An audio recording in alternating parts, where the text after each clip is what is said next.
मैं वीडियोज़ के कमेंट में ऐसी बातें देख रहा होता हूँ, जिनको मैं ऑलरेडी अपनी वीडियोज़ के अंदर डिस्कस कर चुका होता हूँ। मिसाल के तौर पर जैसे मुझे कमेंट आते हैं बहुत सारे कि भाई मेरे एसएल बहुत बार हिट होते हैं, इसका क्या हल है? हालाँकि मैं ये चीज़ बार-बार डिस्कस कर चुका हूँ आप लोगों के साथ। इसी तरीके से मुझे कमेंट आते हैं कि भाई मैं अपने प्रॉफ़िटेबल नहीं हो पा रहा।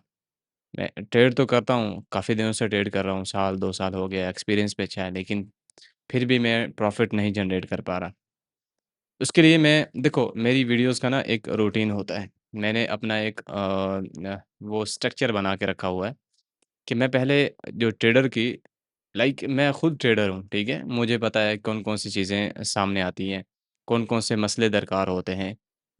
किस तरह की सिचुएशन बनती है जब हम ट्रेड कर रहे होते हैं, प्रॉफ़िट में किस तरह की सिचुएशन बनती है, किस तरह का माइंडसेट होता है हमारा, किस तरह हम सोच रहे होते हैं, लॉस में किस तरह हम सोच रहे होते हैं, किस तरह उसे मैनेज कर रहे होते हैं, क्या गिल्टी फ़ील हो रही होती है, कैसे हमारे बिहेवियर चेंज हो रहे होते हैं।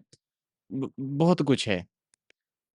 इसलिए मैं सबसे पहले आप लोगों को साथ प्रॉब्लम शेयर करता हूँ सबसे पहले। मिसाल के तौर पर कि अगर आपका एसएल हिट होता है तो फिर आपने क्या करना है? एसएल का हिट होना ये प्रॉब्लम है। लेकिन फिर इसकी मैं एग्ज़ाम्पल भी देता हूँ आपको। उसके साथ ही फिर मैं आपको इसका सॉल्यूशन बताता हूँ कि भाई आपने फिर करना क्या है? ये सॉल्यूशन है। मैं बहुत कॉम्प्लिकेटेड नहीं बनाता चीज़ों को। बहुत ही आसान अल्फ़ाज़ में, बहुत ही आसान अंदाज़ में बताने की कोशिश कर रहा होता हूँ कि आप जो चीज़ मैं बता रहा होता हूँ ना बस उसे एक दफ़ा अप्लाई करके देखा करें। कम से कम भी कोई 10 ट्रेड के अंदर अप्लाई या 5 ट्रेड के अंदर अप्लाई करके देखा करें कि आपको उसका रिज़ल्ट क्या मिल रहा है। अगर रिज़ल्ट अच्छा मिल रहा है, अगर रिज़ल्ट उसको फ़ॉलो करने से आपको विन रेट मिल रहा है 70% 60% विन रेट मिल रहा है तो बहुत अच्छा है। इल्ला माशाअल्लाह के पहले जो थे आप उससे प्रॉफ़िट भी नहीं बना पा रहे थे, प्रॉफ़िट जनरेट नहीं कर पा रहे थे, प्रॉफ़िट को क्लोज़ नहीं कर पा रहे थे। ज़्यादा केसेज़ क्या होते हैं कि हम बहुत ज़्यादा तवक्कुआत लगा लेते हैं मार्केट से। मानो कि हमारा तवक्को ये होता है कि हमने अगर $100 का लॉस लिया है तो हमने इससे 300, 400, 500, $1000 निकालना है। ऐसा नहीं होता। स्टेप बाय स्टेप छोटे-छोटे स्टेप के साथ हमें चलना होता है, तभी जाके हम एक अच्छा अमाउंट जनरेट कर सकते हैं। मानो कि आपके एसएल हिट होते हैं लगातार, तो आपको ऐसा नहीं है कि पिछले वाले ट्रेड को जो एसएल हिट हुए हैं, उनको कवर करना है, बल्कि आपको रैंडम जिस तरीके से आप ट्रेड कर रहे हो, उसी तरीके से आपको ट्रेड करना पड़ेगा। आपको अपना लॉट साइज़ नहीं चेंज करना, आपको स्ट्रैटेजी नहीं चेंज करनी, ठीक है? आपको टाइमिंग नहीं चेंज करनी, जिस तरीके से आप पहले ट्रेडिंग कर रहे हो, उसी तरीके से आप ट्रेडिंग करो। अगर आपको डाउट आ रहा है तो फिर मैं 100% श्योर हूँ, 100% कह रहा हूँ, 99 नहीं कह रहा, 100% इसलिए कह रहा हूँ कि आपने फिर अपनी स्ट्रैटेजी नहीं बनाई, आपने उसको बैक टेस्ट नहीं किया। अगर स्ट्रैटेजी बनाई भी है तो बैक टेस्ट नहीं किया। अक्सर केसेज़ में क्या होता है कि हम दूसरों की स्ट्रैटेजीज़ उठा लेते हैं बस। उठा लेते हैं, ऊपर से हम अपने ऊपर इतनी भी मेहरबानी नहीं करते कि उसको थोड़ी कस्टमाइज़ कर लें। चलो कस्टमाइज़ भी कर लेते हैं, तो हम इतनी मेहरबानी नहीं करते कि हम थोड़ा उसका बैक टेस्ट कर लें कि उसका विन रेट क्या निकल के आता है। फिर उसी के हिसाब से बंदा तवक्को लगाता है ना उसे। मानो कि एक स्ट्रैटेजी है उसका विन रेट 60% है। यानी कि 60 में से 10 ट्रेड में से उसकी 6 ट्रेड प्रॉफ़िट में क्लोज़ होंगी, 4 माइनस में क्लोज़ होंगी। अगर वो 1 बाय 1 भी प्रॉफ़िट रखे तो मानो 1 बाय 1 उसने 600 प्रॉफ़िट बनाया, $600 प्रॉफ़िट बनाया और $400 लॉस किए। 600 में से 400 निकाले तो 200 उसका नेट प्रॉफ़िट है। और अगर वो वहीं पे 1/2 प्रॉफ़िट रख लेता है तो 600 मतलब 1200 हो गया और 1200 400 उसका लॉस हो गया।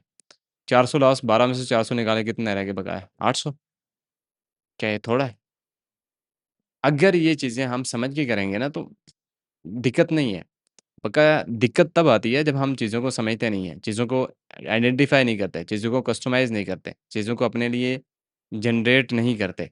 मानो ये समझो कि बस हमने किराए की गाड़ी ली है या किसी दोस्त से गाड़ी माँगी है, बस उसे चला रहे हैं। ऐसा नहीं होता। अगर आपको पैशन बनाना है ना अपना, अगर आपको रौब बनाना है अपना, तो फिर अपनी ही बाइक खरीदनी पड़ेगी। अपनी बाइक खरीद कर उसे कस्टमाइज़ करना होगा, अपने हिसाब से कस्टमाइज़ करना होगा। अपने हिसाब से कस्टमाइज़ करते हुए फिर उसको जब चलाना है तो फिर जो खराब रोड है उसके ऊपर नहीं चलाना, सही वाले रोड के ऊपर चलाना है और ज़्यादा रेसेस वगैरह नहीं देनी। तभी जाके तो वो आपके लिए बेहतर परफ़ॉर्म करेगी, ज़्यादा देर तक टिकी रहेगी, ज़्यादा प्रॉफ़िटेबल रहेगी, आपका जो बजट है उसे नहीं खाएगी। अगर आप गंदे रोड पर चलाएँगे, गलत रोड पर चलाएँगे, उसका ध्यान नहीं रखेंगे, उसकी टाइम पे ट्यूनिंग नहीं करवाएँगे, ऑयल चेंज नहीं करेंगे, नहीं, नहीं आप उसे नहीं चला सकते, 1 साल में वो बर्बाद हो जाएगी। और अगर उसके टाइम टू टाइम आप ट्यूनिंग करवाएँगे, ऑयल चेंज करेंगे, उसके सर्विस करवाते रहेंगे, तो उसे आप ऐज़ इट इज़ कंडीशन में 3 साल तक लगातार भी चलाते रहें, कोई मसला नहीं होगा। उसकी आवाज़ भी नहीं चेंज होगी, सही है? तो अगर आप अपनी ट्रेडिंग स्ट्रैटेजी को सही बिल्ड कर लेते हैं, अपने लिए कुछ चीज़ों को कस्टमाइज़ कर लेते हैं, फ़र्क नहीं पड़ेगा। आप ज़्यादा अच्छा परफ़ॉर्म करोगे और आपको अपने ऊपर ना ट्रस्ट बिल्ड होता है, खुद के ऊपर ट्रस्ट बिल्ड होता है कि हाँ, मैं कर सकता हूँ। और अपनी स्ट्रैटेजी के ऊपर ट्रस्ट बिल्ड होता है, हाँ यार मैंने इसका बैक टेस्ट किया हुआ है, मुझे पता है कि ये बैक टेस्ट कर लो, फॉरवर्ड टेस्ट कर लो यार कुछ भी कर लो, लेकिन करो सही। बाज़ लोग कहते हैं कि बैक टेस्ट से नहीं हुआ, होता है, क्यों नहीं होता? भाई जिसने नहीं किया होता उसे नहीं ना पता, वो तो कहेगा कि नहीं होता। लेकिन जिसने किया है उसको पता होता है कि हाँ, होता है। क्योंकि बैक टेस्ट करने वाला बंदा ही फॉरवर्ड टेस्ट में आता है। क्योंकि अगर तो आपको पता ही नहीं है कि बैक टेस्ट में उसका क्या रिज़ल्ट आ रहा था, फिर फॉरवर्ड टेस्ट में क्या जाओगे? आगे का टेस्ट कैसे करोगे? लाइव मार्केट का टेस्ट कैसे करोगे? आपको तो उस पे भरोसा ही नहीं है। फिर इसी वजह से तो आप लोग उस पे चेंज कर रहे होते हो बार-बार स्ट्रैटेजीज़।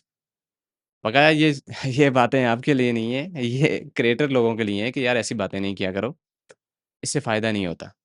ऐसे जो बंदा अपने ऊपर नया बंदा नहीं ट्रस्ट करता है, भाई उसे जब तक वो कहते हैं ना कि एक लाइन मशहूर है कि जो दिखता है वो ही बिकता है। तो यहाँ पर भी वैसा ही है। अगर आपको प्रॉफ़िट दिख रहा है, बैक टेस्टिंग में प्रॉफ़िट दिख रहा है, स्ट्रैटेजी किसी भी स्ट्रैटेजी के तभी आप उसे आगे चलाओगे और एक को ही लेकर आगे चलोगे। अगर आपको नहीं दिख रहा, 3 लॉस होने के बाद उसे छोड़ दोगे आप। चाहे 1 में प्रॉफ़िट हुआ हो, 2 में लॉस हुआ हो। 3 ट्रेड के बाद, 4 ट्रेड के बाद छोड़ दोगे। ऐसा ही होता है। इसलिए आप लोगों ने जो चीज़ें करने वाली हैं वो करनी है, स्ट्रैटेजीज़ को चेंज नहीं करना, अपने लिए कस्टमाइज़ करना है उन्हें, अपने रूल डिफाइन करने हैं। रूल क्या है? रूल ये नहीं है कि मैंने इधर नहीं जाना, उधर नहीं जाना, ऐसे रूल नहीं होते हैं। रूल ये होता है कि कैसी कैंडल बनेगी तो मैंने ट्रेड करनी है, कैसा ट्रेंड होगा तो मैंने ट्रेड करनी है, क्या मार्केट का ट्रेंडिंग होगी या क्या सिचुएशन होगी मार्केट की मैंने ट्रेड करनी है, कौन-सा टाइम होगा तो मैंने ट्रेड करनी है, कौन-सा सेशन होगा तो मैंने ट्रेड करनी है। ये हैं रूल। इस तरह के रूल होते हैं और कोई इस रॉकेट साइंस नहीं है भाई। आप बिल्कुल आसानी के साथ कर सकते हैं।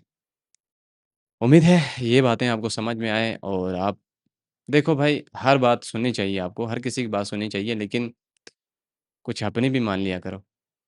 बका मिलते हैं इंशाल्लाह नेक्स्ट वीडियो में। अपना ख़्याल रखिएगा। ओके, अल्लाह हाफ़िज़।